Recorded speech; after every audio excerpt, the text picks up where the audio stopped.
जय हिंद प्यारे साथियों।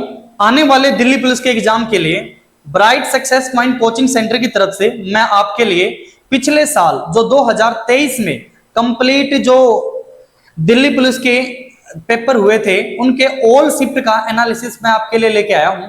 यहां पर हर क्वेश्चन के माध्यम से हर टॉपिक को ज्यादा से ज्यादा कवर कराने की कोशिश की जाएगी। आपके एग्जाम में जो क्वेश्चन आए हैं यहां से आपको वो भी पता चल जाएगा कि किन टॉपिकों से क्वेश्चन आए हैं। मैं डायरेक्ट आंसर की से आपको सिलेबस कराऊंगा।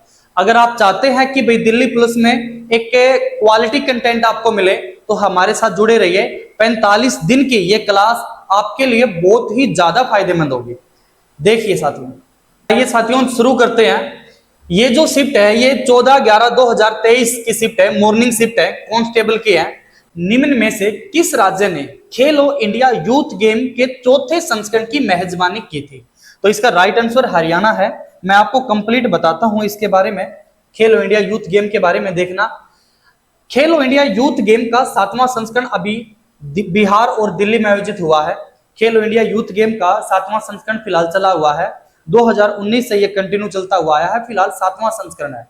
7वां संस्करण जो बिहार और दिल्ली में, यहाँ पे 7वें संस्करण के गेम्स के 4 मई से 15 मई 2025 तक बिहार के 5 शहरों में इसका आयोजन हुआ था। बिहार के साथ टोटल इसमें 27 गेमों को शामिल किया गया था, जिनमें से 24 गेम जो बिहार के अंदर आयोजित हुए थे और 3 गेम नई दिल्ली के अंदर आयोजित हुए थे।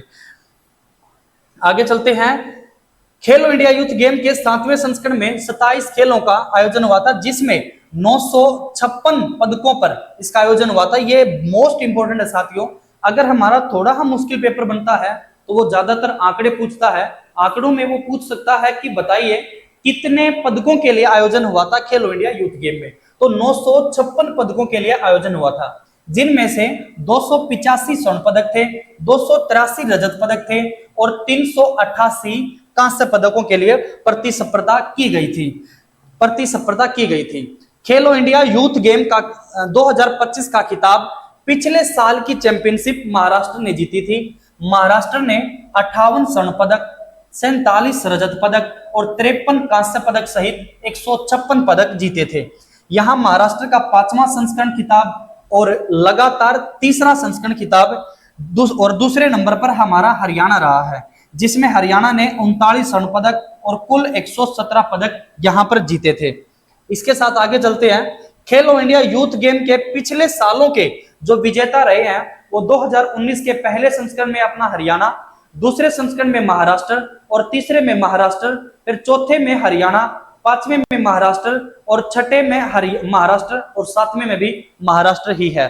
अभी जो 2025 में 7वां संस्करण जो बिहार के अंदर आयोजित हुआ है उसमें भी सबसे ज्यादा जो जीत हासिल की है वो महाराष्ट्र ने ही की है।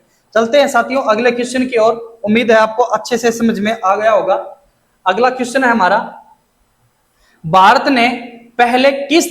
से पहले किस देश ने नीति निर्माण उद्देश्यों के लिए पंचवर्षीय योजना शुरू की थी? प्यारे साथियों, जो पंचवर्षीय योजना है, पंचवर्षीय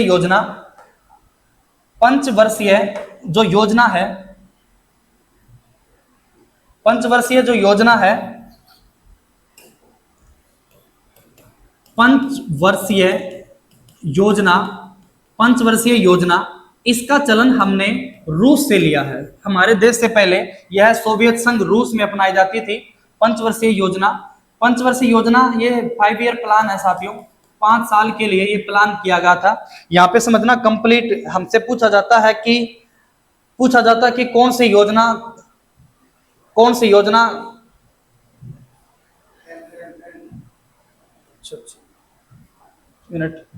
योजना कब एग्जाम में पूछी जा सकती है। देखना यहाँ पे समझना, भारत की पंचवर्षीय योजनाएं, पहली योजना 1951 से 1956 के लिए और इसमें जो उद्देश्य रहा है वो कृषि के लिए रहा है।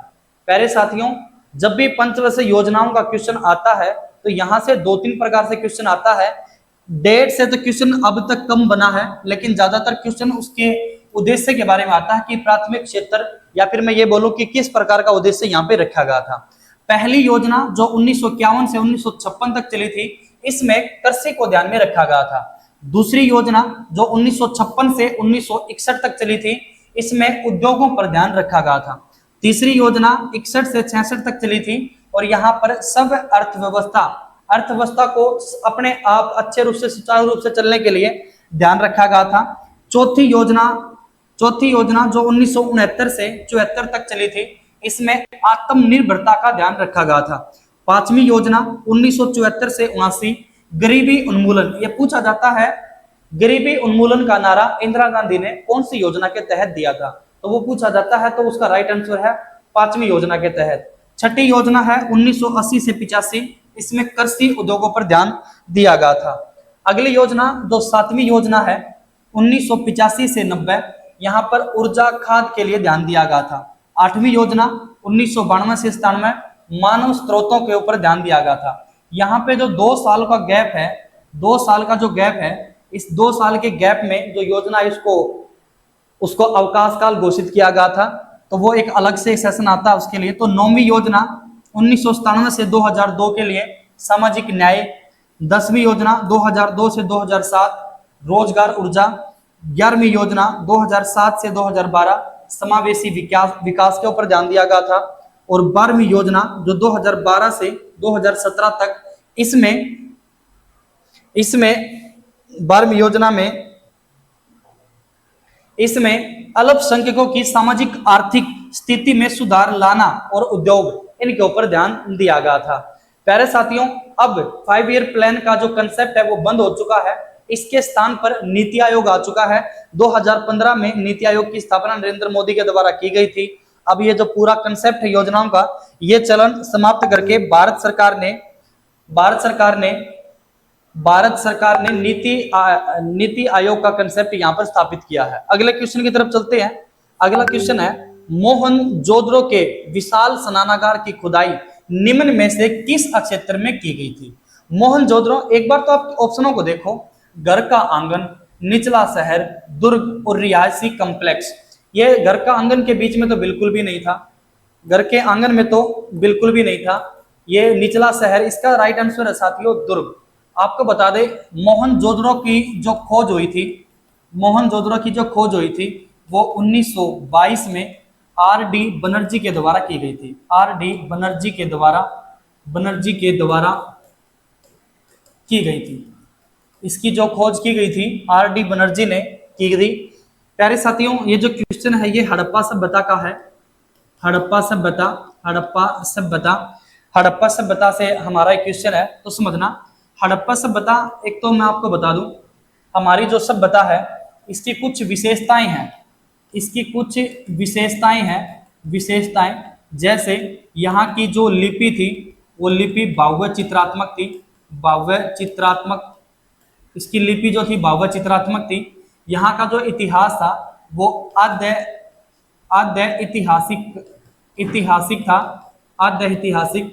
ऐतिहासिक ऐसा इतिहास होता है जहां पर लिखने के अवशेष तो मिलते हैं, लेकिन उन अवशेषों को कभी भी पढ़ा नहीं जा सका।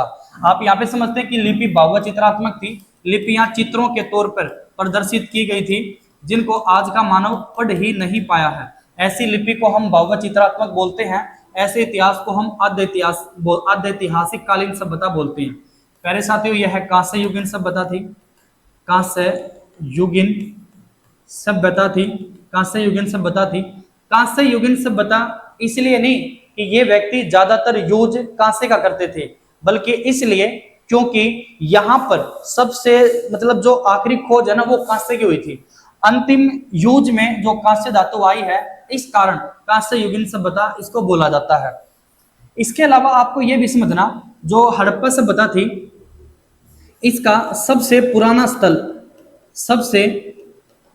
पुराना जो स्थल है वो भीरडाना है। भीरडाना जो हरियाणा के अंदर पड़ता है, जिसकी खोज 2014 में हुई थी, जो लगभग 7500 वर्ष पुराना है। 7500 BC पुराना है, पता लगाया गया है। हड़प्पा सभ्यता का सबसे पुराना स्थल भीरडाना हरियाणा के अंदर। इसके अलावा सबसे बड़ा नगर वो हमारा मोहनजोदड़ो है। सबसे बड़ा नगर मोहनजोदड़ो है। सबसे बड़ा नगर है मोहनजोदड़ो।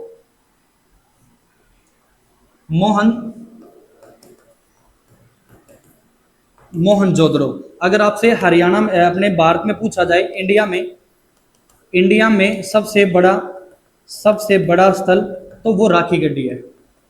राखी गड्डी।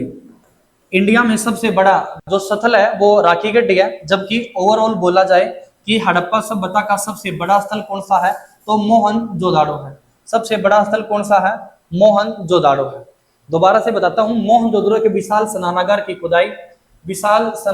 खुदाई निम्नलिखित में से किस क्षेत्र में हुई थी, तो ये हुई थी दुर्ग के अंदर। मोहनजोदड़ो की खोज 1922 में आर डी बनर्जी द्वारा की गई है। जबकि हड़प्पा की खोज 1921 में इसकी खोज की गई थी हड़प्पा सभ्यता की।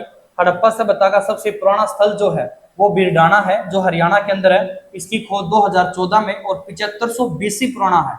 सबसे पुराना स्थल यही है।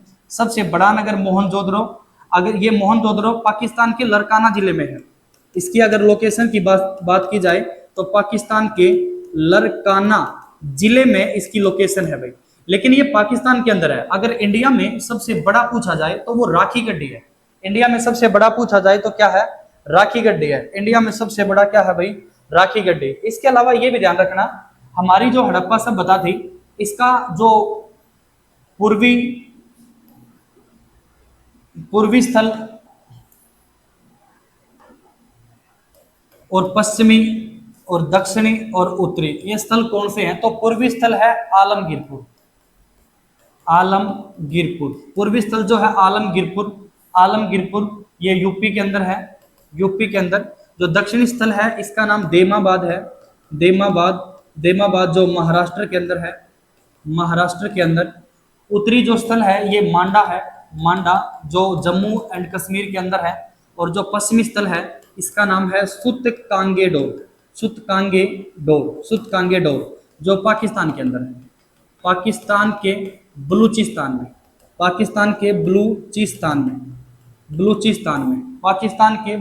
में ये पूर्वी, पश्चिमी और उत्तरी, दक्षिणी, यहाँ से पूछा जाता है कि सबसे दक्षिणतम स्थल से क्या प्राप्त हुआ है, तो यहाँ से रथ के अवशेष प्राप्त हुए हैं।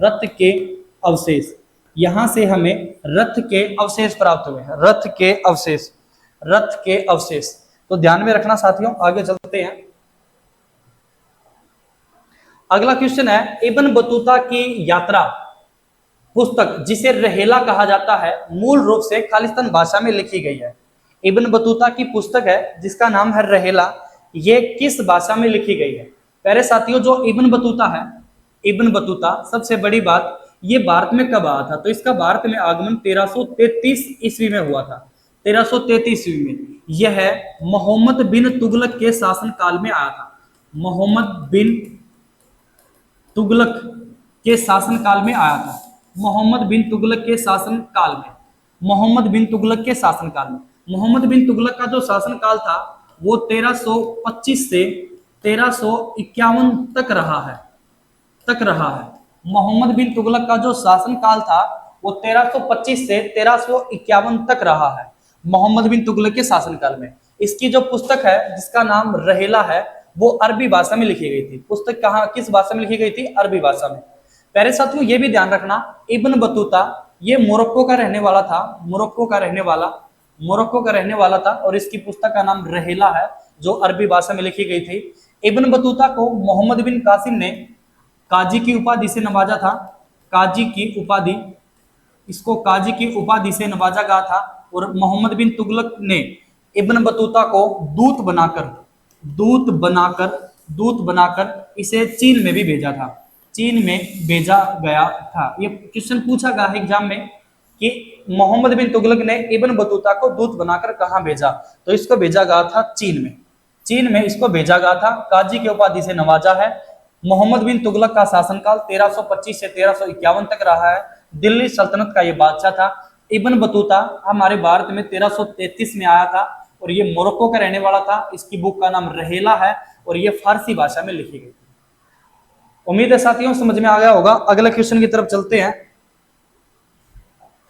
अगला क्वेश्चन है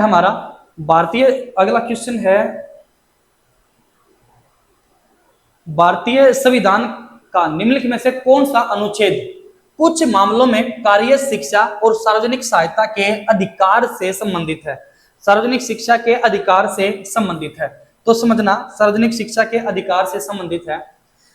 ये जो हमारा राइट आंसर है ये है अनुच्छेद 41। अनुच्छेद 41, ये अनुच्छेद 41 डीपीएसपी का क्वेश्चन है। DPSP, director principle of state policy, जिसे हम नीति निर्देशक तत्व कहते हैं, जिसे हम नीति निर्देशक तत्व कहते हैं। नीति निर्देशक तत्व कहते हैं, नीति निर्देशक तत्व। ये भाग 4 के अंदर शामिल है, भाग 4, और इसके अंदर जो अनुच्छेद है अनुच्छेद 36 से 51 तक इसमें शामिल है। अनुच्छेद जो 41 है, अनुच्छेद 41, यहाँ पे हम एक एक की बात कर लेते हैं। हमारा जो अनुच्छेद 44 है, अनुच्छेद 44 ये कहता है समान नागरिक संहिता के बारे में, समान नागरिक संहिता के बारे में, समान नागरिक संहिता। आर्टिकल जो 43 है, आर्टिकल जो 43 है ये कहता है मानवोचित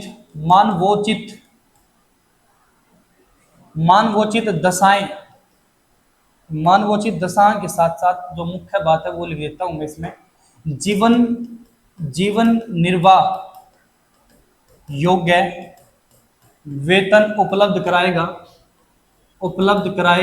राज्य सरकार, जीवन निर्वाह योग्य वेतन उपलब्ध कराएगी। आर्टिकल 43 के अंदर ये शामिल है। 41 में जो क्वेश्चन इसका राइट आंसर है, अनुच्छेद 42 में दे रखा है मानवोचित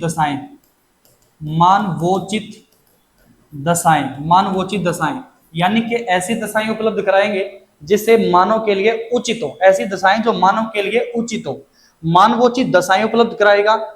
अनुच्छेद 42 में मानवोचित दशाएं, अनुच्छेद 41 में काम शिक्षा लोक सहायता उपलब्ध कराएंगे, अनुच्छेद 43 में जीवन निर्वाह योग्य वेतन उपलब्ध कराएंगे, अनुच्छेद 44 में समान नागरिक संहिता का उल्लेख है।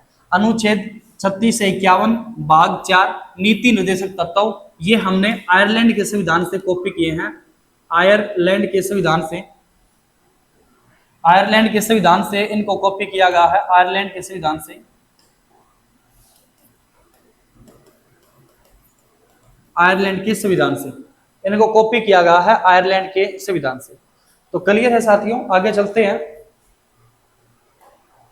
अगला क्वेश्चन है, भारतीय संसद ने 2002 के 86वें संविधान संशोधन अधिनियम को मंजूरी दी थी, जो खालिस्तान आयु वर्ग के बच्चों के लिए प्रारंभिक शिक्षा का मौलिक अधिकार सुनिश्चित करता है। समझना साथियों,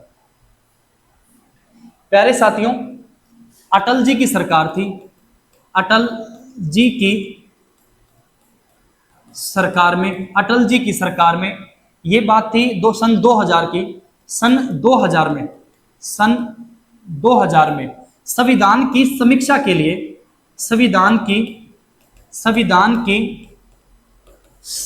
के लिए एक आयोग बना, जिस आयोग का नाम था संविधान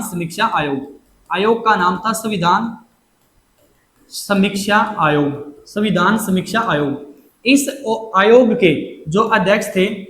इस आयोग के जो अध्यक्ष बने उनका नाम था M.N. वेंकट चलैया। प्यारे साथियों, अटल जी की सरकार में संविधान में संशोधन करने के लिए एक आयोग बना गया था, जिसे संविधान समीक्षा आयोग के नाम से जानते हैं, जिसके अध्यक्ष M.N. वेंकट चलैया को बनाया गया था, M.N. वेंकट चलैया को। प्यारे साथियों, आयोग ने अपनी रिपोर्ट 2002 में की गई, जिसके आधार पर 86वां संविधान संशोधन किया गया, 86वां संविधान संशोधन। और इस संशोधन के तहत प्यारे साथियों, इस संशोधन के तहत जो 6 से 14 साल के बच्चों के लिए अनिवार्य शिक्षा का प्रावधान किया गया था, अनिवार्य शिक्षा का प्रावधान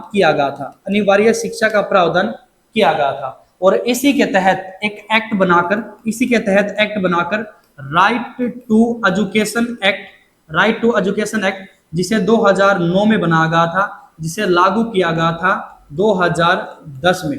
जिसे लागू किया गया था 2010 में। आपसे कभी भी पूछ ले कि बताइए शिक्षा का अधिकार अधिनियम कब लागू हुआ, तो उसे लागू किया गया था 2010 में, जबकि वो बनाया गया था 2009 में। वो किस अधिनियम के तहत बना था, तो 86 तो अधिनियम था राइट टू एजुकेशन 2009 का एक्ट। संविधान संशोधन कौन सा है, 86वां संविधान संशोधन। और इसी अधिनियम के तहत ही अनुच्छेद 21A जोड़ा गया था, जिसमें 6 से 14 साल के बच्चों के लिए शिक्षा का अधिकार उल्लेखित है। प्यारे साथियों, उम्मीद है आपको कंप्लीट क्वेश्चन समझ में आ गया होगा। अगले क्वेश्चन की तरफ चलते हैं।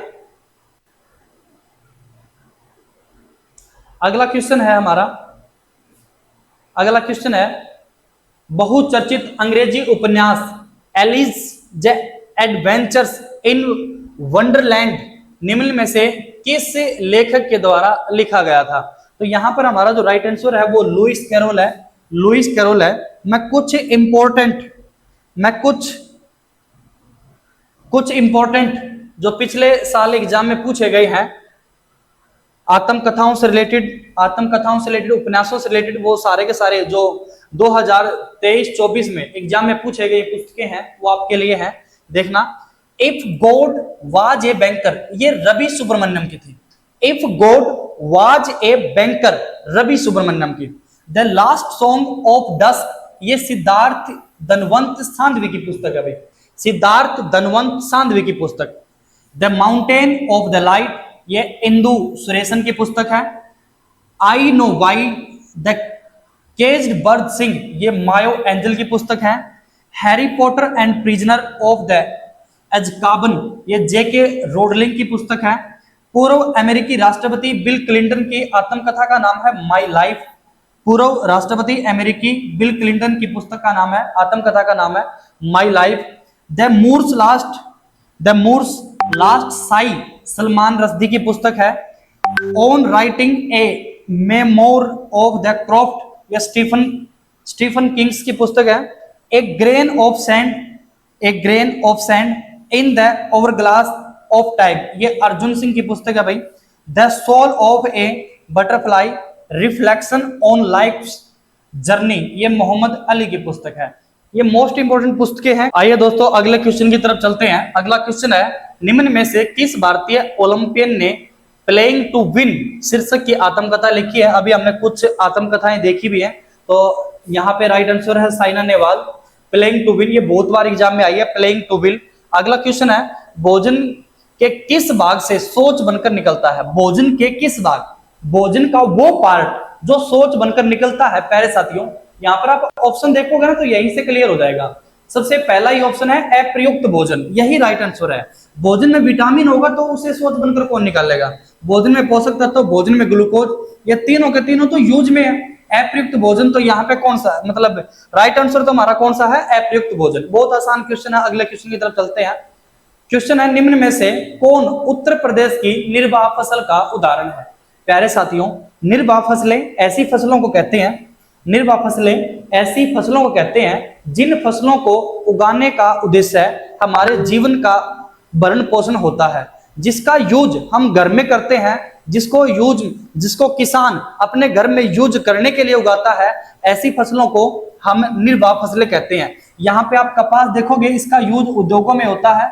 जूट का भी यूज उद्योगों में होता है। गन्ने का भी ज्यादातर यूज हम उद्योगों के माध्यम से ही करते हैं। जबकि गेहूं जो है, गेहूं का यूज उद्योगों में तो होता है, लेकिन इसका ज्यादातर यूज हम घर में भी करते हैं। तो गेहूं की जो फसल है वो निर्वाह फसल का उदाहरण है भाई। अगला क्वेश्चन है हमारा, अगला क्वेश्चन है उस्ताद अल्लाह रखा साबिर खान, पंडित किशन महाराज और पंडित ज्ञान प्रकाश घोष किस वाद्य यंत्र से संबंधित है। तो प्यारे साथियों, ये तबला से संबंधित है। अभी मैं कुछ वाद्य यंत्रों के क्वेश्चन आपको करवा देता हूं जो मोस्ट इंपॉर्टेंट है, तो समझना। यहाँ पे है तबला से रिलेटेड, ये तबला है प्यारे साथियों, जिसमें सबसे पहले अल्लाह रखा जाकिर हुसैन, जिसे सबसे कम उम्र में 37 साल, सबसे कम उम्र में 37 वर्ष की आयु में पद्म श्री मिला था। इनको पद्म श्री मिला था 1988 में। पद्म भूषण मिला था 2002 में। पद्म विभूषण मिला था 2023 में। ग्रेमी अवार्ड मिला 1992 में और 2024 में 3 बार। अच्छा, अल्लाह रखा जाकिर हुसैन, किशन महाराज, समता प्रसाद, गुदईप महाराज, इसके अलावा पंडित आनंद गोपाल, सुखविंदर सिंह, लतीफ अहमद, फयाज खान, सोपन चौधरी, अनोखे लाल, ये सारे के सारे तबला वादक हैं। दोबारा से देखना, पंडित आनंद गोपाल, सुखविंदर सिंह, लतीफ अहमद खान, फयाज खान, सोपन चौधरी, अनोखे लाल, तबला वादक। पंडित जसराज भी बहुत बार एग्जाम में पूछा गया है, मोस्ट इंपोर्टेंट क्वेश्चन है यहाँ से। निखिल ज्योति घोष, तन्मय बीच, विक्रम घोष, आनंद गोपाल बंदोपाध्याय, रविंदर यवागल, ये भी इंपॉर्टेंट है। अच्छा, इसके अलावा नयन घोष, पंडित शंकर घोष, पंडित उदय मुजुमदार और पंडित विजय गटे और अनुष्का शंकर, ये सारे के सारे तबला वादक हैं। कुछ और भी हम देख लेते हैं अलग उससे रिलेटेड। यहाँ पे हम सितार से रिलेटेड देख लेते हैं। सितार से रिलेटेड है सीता को छोड़ देते, पंडित रविशंकर, इसकी आत्मकथा यहाँ पे लिखी हुई है, my life my music. Bharat Ratna इनको 1999 में मिला था, 1999 में। अन्नपूर्णा देवी, इसके अलावा अन्नपूर्णा देवी, पद्म विभूषण 1981 में मिला था, पद्म भूषण मिला है 1967 में। एक सुरबहार वाद्य यंत्र मिला है इनको, रमन मैग्सेस मिला है 1992 में। उमाशंकर मिश्र, बुद्धादित्य मुखर्जी, निखिल बनर्जी, विलायत खां, बंदे हसन, शाहिद प्रवेद और राजीव जनार्दन, मंजू नदन मेहता करालदास, कार्तिक कुमार, अरविंदर पारेख, हरशंकर भट्टाचार्य, इमरत खान और सुरबहार भी बजाते हैं ये, और सिकनाथ मिश्रा, हरविंदर कुमार शर्मा, जिन्हें 2013 में संगीत नाटक अकादमी अवार्ड मिला था, अनुपमा भागवत और ऋषभ सिंह, ये सारे के सारे सितार वादक हैं। इसके अलावा हम बांसुरी और देख लेते हैं। बांसुरी में सबसे इंपॉर्टेंट हरि प्रसाद चौरसिया, इसके अलावा जो सैनिया घराने से है, पद्म विभूषण इनको 2000 में मिला था, पद्म भूषण मिला था 1992 में। पन्नालाल घोष, इसके अलावा वी कुंजमणि, एन नीला, सन्न राजेंद्र प्रसन्ना, चैतन्य कुमार जोशी, माला चंद्रशेखर और रीनू मजूमदार, राकेश चौरसिया जिन्हें ग्रैमी अवार्ड मिला है, नित्यानंद हल्दीपुर, विवेक सोनार और महालिंगम प्रभात शर्मा, ये सारे के सारे प्रमुख वाद्य यंत्र थे। आगे चलते हैं प्यारे साथियों, आगे चलते हैं। अगला क्वेश्चन है हमारा, अगला क्वेश्चन है, निम्नलिखित में से कौन सा आरबीआई पंजीकृत एनबीएस एमएफआई जो ग्रामीणों के संयुक्त देयता के मॉडल पर काम करता है? तो ये कंपनी प्यारे साथियों फाइनेंस कंपनी जो लिमिटेड है, fusion micro finance private limited, fusion micro finance private limited. यहाँ पे जो आरबीआई है, यहाँ पे आपको याद रखना है आरबीआई की स्थापना एक एक्ट बना था जिसका नाम था आरबीआई एक्ट, जो 1934 में बना था। आरबीआई एक्ट 1934 में आरबीआई बनाने की जो सिफारिश है, आरबीआई बैंक बनाने की जो सिफारिश है, ये सिफारिश की थी हिल्टन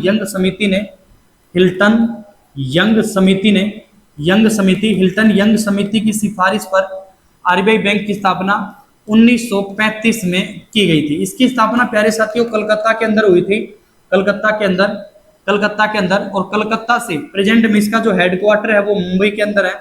मुंबई के अंदर 1937 में इसको मुंबई के अंदर स्थापित कर दिया गया था। आरबीआई का जो राष्ट्रीयकरण हुआ था वो 1/1/1949 के दिन हुआ था, 1/1/1949 को इसका राष्ट्रीयकरण हुआ था। आरबीआई को बैंकों का बैंक कहते हैं, देश का राष्ट्रीय बैंक कहते हैं। इसका कार्य साख सर्जन का इसका कार्य है, बैंकों का निर्माण करने में इसकी मुख्य भूमिका रहती है। अगला क्वेश्चन है हमारा, अगला क्वेश्चन है, निम्न में से कौन से शब्द 42वें संविधान संशोधन अधिनियम द्वारा प्रस्तावना में जोड़े गए थे? इनमें से कौन से शब्द 42वें संविधान संशोधन द्वारा प्रस्तावना में जोड़े गए थे? प्यारे साथियों, यहां पर आपको साफ तौर पे दिख रहा होगा समाजवादी और धर्मनिरपेक्ष, ये दोनों शब्द 42वां संविधान संशोधन, 42वां संविधान संशोधन हमारा 1976 में हुआ था, 1976 में। प्यारे साथियों, दो संविधान संशोधन है जो अक्सर कंफ्यूज करते हैं, एक तो 44वां संविधान संशोधन और एक 42वां संविधान संशोधन। यहाँ पे याद रखना 44वां संविधान संशोधन, इसको जोड़ो 4 और 4 8, ये 1978 में हुआ था। इसको जोड़ेंगे तो 4 और 2 6, ये 1976 में हुआ, 1976 में हुआ था। इस तरह आप याद रख सकते हो कि 42वां संविधान संशोधन कब हुआ था और 44वां संविधान संशोधन कब हुआ था। 42वें संविधान संशोधन 1976 के द्वारा हमारा समाजवादी और पंथ निरपेक्ष शब्द जोड़े गए थे। ये शब्द फ्रांस की क्रांति से लिए हैं भाई, फ्रांस की क्रांति से लिए गए शब्द है, फ्रांस की क्रांति से लिए गए शब्द है, फ्रांस की क्रांति से लिए गए शब्द है, फ्रांस की क्रांति प्यारे साथियों 1789 1789 में हुई थी फ्रांस की क्रांति। हमारी जो प्रस्तावना को संविधान की उद्देशिका कहते हैं, संविधान की उद्देशिका इसका नाम है प्रियम्बल, जिसने हम बोलते हैं। प्रस्तावना में प्यारे साथियों पूछा जाता है कि इसमें डेट कौन सी है, तो इसके अंदर जो तारीख लिखी हुई है वो 26 नवंबर 1949 की तारीख लिखी हुई है। प्रस्तावना में 3 प्रकार के न्याय, 5 प्रकार की स्वतंत्रता, 5 प्रकार की स्वतंत्रता और 2 प्रकार की समानता का जिक्र है। 2 प्रकार की समानता का जिक्र है। 3 प्रकार के न्याय, जिसे सामाजिक न्याय, राजनीतिक न्याय और आर्थिक न्याय के तौर पर हम जानते हैं। पूछा जाता है कि बताइए तीनों प्रकार के न्याय प्रस्तावना के अलावा और किस अनुच्छेद में उल्लेखित है, तो अनुच्छेद 38 में भी इनका उल्लेख किया गया है। 5 प्रकार की स्वतंत्रता और 2 प्रकार की समानता का उल्लेख है। प्रस्तावना की जो भाषा है वो हमने ऑस्ट्रेलिया से ली है। प्रस्तावना की जो भाषा ली है हमने ऑस्ट्रेलिया से, प्रस्तावना की भाषा। और प्रस्तावना में जो स्टार्टिंग के जो शब्द हैं, हम भारत के लोग, ये शब्द हमने यूएसए से लिए हैं। पहले साथियों, जो प्रस्तावना है, ये प्रस्तावना हमने यूएनओ, प्रस्तावना को भारत के संविधान में जोड़ने का जो विचार है वो यूएनओ के संविधान से आया है। जोड़ने का जो विचार है वो यूएनओ के संविधान से, जबकि हमने जो हमारे संविधान में ली है, जो कॉपी की है, वो किस देश के संविधान से, तो वो ली है हमने यूएसए के संविधान से। प्रस्तावना को भारत के संविधान में जोड़ने का जो विचार है वो यूएनओ के संविधान से। प्रस्तावना जो हमने कॉपी की है वो यूएसए के संविधान से, जबकि जो प्रस्तावना है, ये प्रस्तावना की जो भाषा है ये ऑस्ट्रेलिया से हमने ली है। प्रस्तावना के जो शब्द है, हम भारत के लोग, ये हमने यूएसए से लिए हैं। प्रस्तावना में जो डेट लिखी हुई है वो 26 नवंबर 1949 की लिखी हुई है। यहाँ पर 3 प्रकार के न्याय, 5 प्रकार की स्वतंत्रता और 2 प्रकार की समानता का जिक्र है। आगे चलते हैं। और 42वां संविधान संशोधन जो 1976 में हुआ था, इसके तहत समाजवादी, धर्मनिरपेक्ष और अखंडता शब्द जोड़े गए थे। आगे चलते हैं। अगला क्वेश्चन है निम्नलिखित में से कौन सी एक उत्कृष्ट गैस नहीं है। पहले साथियों, उत्कृष्ट या नोबल गैस की संख्या हमारे इन्वायरमेंट में 6 है भाई। हमारे वातावरण में 6 प्रकार की नोबल गैस है, जिसमें हीलियम, जिसमें neon, argon, krypton, xenon, radon, ये 6 प्रकार की गैसें हमारे वायुमंडल में है। तो यहाँ पर जो नाइट्रोजन है, ये नाइट्रोजन हमारी, इसका राइट आंसर नाइट्रोजन है। ये अकेरिया गैस नहीं है। हीलियम है, नियोन है, आर्गन है, क्रिप्टोन है, जिनोन है, रेडान है। हीलियम का यूज प्यारे साथियों, हीलियम का यूज वायुयानों के टायरों में, गोताखोरों के सिलेंडरों में इसका यूज, और गुब्बारों में इसका यूज होता है, गुब्बारों में जो विज्ञान से संबंधित, विज्ञापन से संबंधित गुब्बारे होते हैं उसके अंदर इसका यूज होता है। नियोन का यूज होता है चमकदार विज्ञापनों में, चमकदार विज्ञापनों में इसका यूज होता है। आर्गन का यूज होता है मोस्टली बल्ब में। क्रिप्टोन का यूज होता है जंग रोधी इस्पात बनाने में, जंग रोधी इस्पात बनाने में। जिनोन का यूज बेसिकली कम होता है। रेडान एक अक्रिय गैस है जो जिसका यूज कैंसर के उपचार में भी होता है, कैंसर के उपचार में भी इसका यूज होता है। रेडॉन की मात्रा हमारे वायुमंडल में बहुत कम पाई जाती है, इसलिए क्वेश्चन पूछा जाता है कि कौन सी गैस वायुमंडल में मौजूद नहीं होती, तो उसमें हमारा राइट आंसर रेडान का आता है। रेडान प्यारे साथियों, जब भूकंप जैसी स्थिति आती है, भूकंप जैसी स्थिति, तो उसमें वायुमंडल में रेडान की मात्रा बढ़ जाती है। प्यारे साथियों, अभी तक के लिए इतना रखेंगे। सेशन को ज्यादा लंबा ना होते हुए हम आज का इतना ही कंसेप्ट रखते हैं। मैं एक बार रिवाइज करवा देता हूं आपको। सबसे पहले हमने देखा, हमारा जो पहला क्वेश्चन था वो क्वेश्चन था कि निम्न में से किस राज्य ने खेलो इंडिया यूथ गेम के चौथे संस्करण का मेजबानी की थी। ये प्यारे साथियों 2023 में पूछा गया था। उस समय हमारा राइट आंसर हरियाणा था। प्रेजेंट में 2025 में 27वां संस्करण बिहार के अंदर और दिल्ली के अंदर। एक ऑप्शन मिले तो बिहार के अंदर 7वां संस्करण, सॉरी 27वां नहीं 7वां संस्करण, जिसमें महाराष्ट्र ने जीत हासिल की है। हरियाणा दूसरे नंबर पर रहा है, जो 4 मई से 15 मई तक इसका आयोजन किया गया था। अगला क्वेश्चन था, भारत से पहले किस देश ने नीति निर्माण उद्देश्य के लिए पंचवर्षीय योजना शुरू की थी। राइट आंसर सोवियत संघ, राइट आंसर था सोवियत संघ, रूस ने। अभी तक हमारी 12 पंचवर्षीय योजना हुई है। 12वीं पंचवर्षीय योजना 2012 से 2017 तक चली थी। 2015 में पंचवर्षीय योजना का चलन समाप्त कर दिया गया था। उनके स्थान पर अब नीति आयोग काम कर रहा है। अगला क्वेश्चन था, मोहनजोदाड़ो के विशाल स्नानागार की खुदाई निम्न में से किस क्षेत्र में की गई थी। क्षेत्र पूछा गया था, तो दुर्ग के अंदर की गई थी भाई।